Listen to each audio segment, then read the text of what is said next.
ولقد آتينا داود وسليمان علما وقال الحمد لله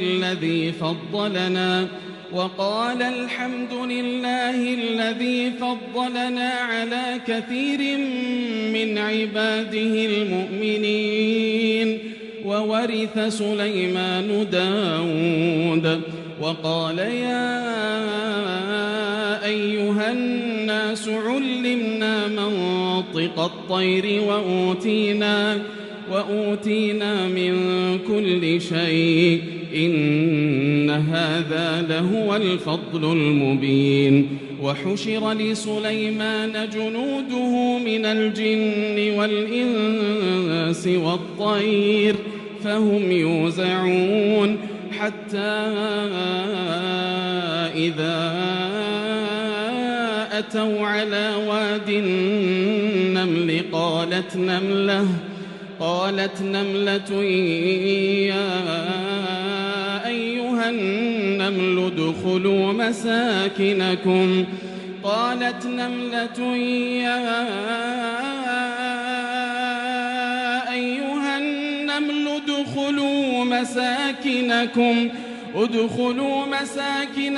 لا يحطمنكم سليمان وجنوده وهم لا يشعرون. فتبسم ضاحكا من قولها وقال رب أوزعني أن أشكر نعمتك التي أنعمت علي وعلى والدي وأن أعمل صالحا ترضاه وأدخلني برحمتك في عبادك الصالحين. وتفقد الطير فقال ما لي لا أرى الهدهد أم كان من الغائبين لأعذبنه عذابا شديدا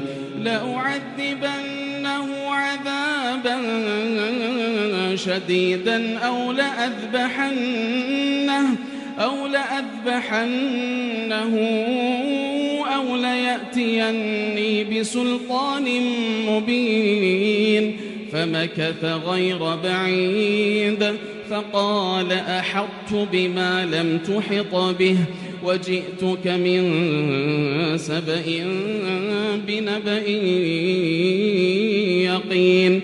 إني وجدت امرأة تملكهم وأوتيت من كل شيء ولها عرش عظيم. وجدتها وقومها يسجدون للشمس من دون الله وزين لهم الشيطان أعمالهم فصدهم عن السبيل فهم لا يهتدون. ألا يسجدوا لله الذي يخرج الخبأ في السماوات والأرض ويعلم ما تخفون وما تعلنون. الله لا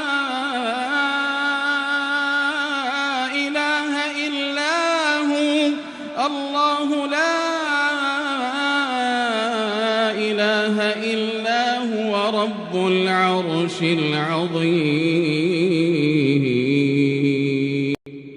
قال سننظر أصدقت أم كنت من الكاذبين. اذهب بكتابي هذا فألقه إليهم ثم تول عنهم فانظر ماذا يرجعون. قالت يا أيها الملأ إني ألقي إلي كتاب كريم إنه من سليمان وإنه بسم الله الرحمن الرحيم ألا تعلوا علي وأتوني مسلمين. قالت يا أيها الملأ أفتوني في أمري ما كنت قاطعة أمرا حتى تشهدون قالوا نحن أولو قوة وأولو بأس شديد والأمر إليك فانظري ماذا تأمرين قالت إن الملوك إذا دخلوا قرية أفسدوها وجعلوا أعزة أهلها أذلة وكذلك يفعلون وإني مرسلة إليهم بهدية فناظرة بما يرجع المرسلون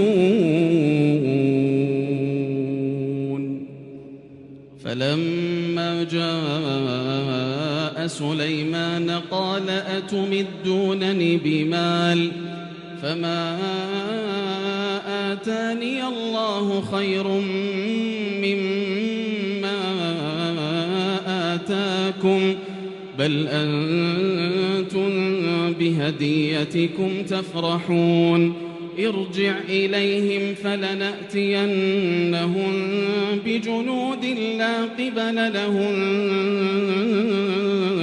بها ارجع إليهم فلنأتينهم بجنود لا قبل لهم بها ولنخرجنهم منها أذلة وهم صاغرون قال يا أيها الملأ أيكم يأتيني بعرشها قبل أن يأتوني مسلمين قال عفريت من الجن أنا آتيك به قبل أن تقوم من مقامك وإني عليه لقوي أمين قال الذي عنده علم من الكتاب أنا آتيك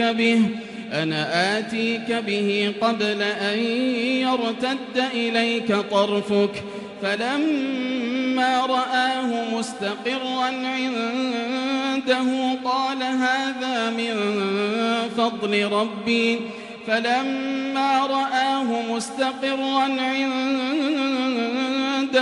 قال هذا من فضل ربي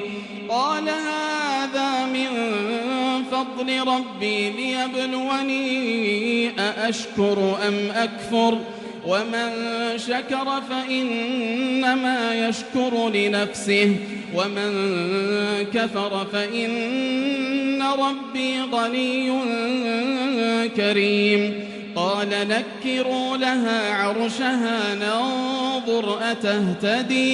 ننظر أتهتدي أم تكون من الذين لا يهتدون فلما جاءت قيل أهكذا عرشك قالت كأنه هو وأوتينا العلم من قبلها وكنا مسلمين وصدها ما كانت تعبد من دون الله إنها كانت من قوم كافرين قيل لها ادخلي الصرح فلما رأته حسبته لجة وكشفت عن ساقيها قال إنه صرح ممرد من قوارير قالت رب إني